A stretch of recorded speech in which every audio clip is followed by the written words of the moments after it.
আমার প্রিয় শ্রদ্ধেয় বন্ধুরা, তোমাদেরকে বলছি, তোমরা যে আমাকে সারাদিন ধরে এই এক রিলস পাঠাইতে থাকো, মানে রিলসের বস্তা হয়ে যায় আমার ইনবক্সে।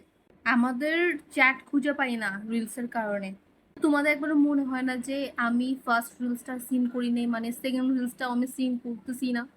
যখন আমি ভাই সিন করি, আমার মাথার মধ্যে মনে হয় কি যে রিলসের বোঝা। আমি রিলস সিন করতে করতে, মানে রিলস দেখতে দেখতে আমি যে মানুষটার একটা দরকারি কথা বলবো আমি এটাও ভুলে যাই। কারণ রিলস না দেখে যদি আমি রিয়াকশন দিয়েই দেই তাহলে তো বুঝেই যাবে যে আমি আসলে রিলসটা দেখি নাই। কথা হচ্ছে, এতগুলা রিলস পাঠাইছি না ভাই, আমি এতগুলা সিন করতে করতে দেখা যায় দরকারি কথা ভুলা যাই। আর নিজের নিউজ ফিডটাও ঠিক মতো ঘাঁটতে পারি না। আসলে আমি নিজেও এক কাজই করি, আমিও আসলে পাঠাই। এমন একটা জামানা আসছে যেখানে এখন আর কোনো কথা হয় না, রিলস আদান প্রদান হয়। আসলে শুধু ফ্রেন্ডদের দোষ দিয়ে লাভ নেই, এখন মা বাবাও রিলস পাঠানো শিখে গেছে। আমার সাথে যেগুলো যেগুলো রিলেট হয় সেগুলো সেগুলো আমাকে ইনবক্সে পাঠায়। আজ পর্যন্ত কোনোদিন মা বাবার সাথে আমার ইনবক্স কথা হয়নি, কিন্তু রিলস ঠিকই ওরা পাঠায়।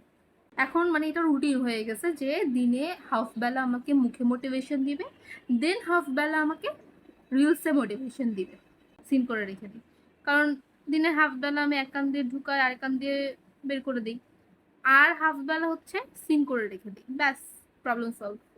কিন্তু মা বাবাকে তো অ্যাটলিস্ট রিপ্লাই না করলে কিছু মনে করে না, কিন্তু এই ফ্রেন্ডগুলা রিপ্লাই করতে হবে। মানে আমার যে 100টা রিলস পাঠায় 100টারই আমাকে রিপ্লাই করতে হবে। ইমোশনাল রিপ্লাই দিতে হবে, হাসির রিপ্লাই দিতে হবে, তারপর ইমোশনাল হাসি মিলায় রিপ্লাই দিতে হবে, এই রাগের রিপ্লাই দিতে হবে, মানে ওদেরকে আবার মত প্রকাশ করতে হয়।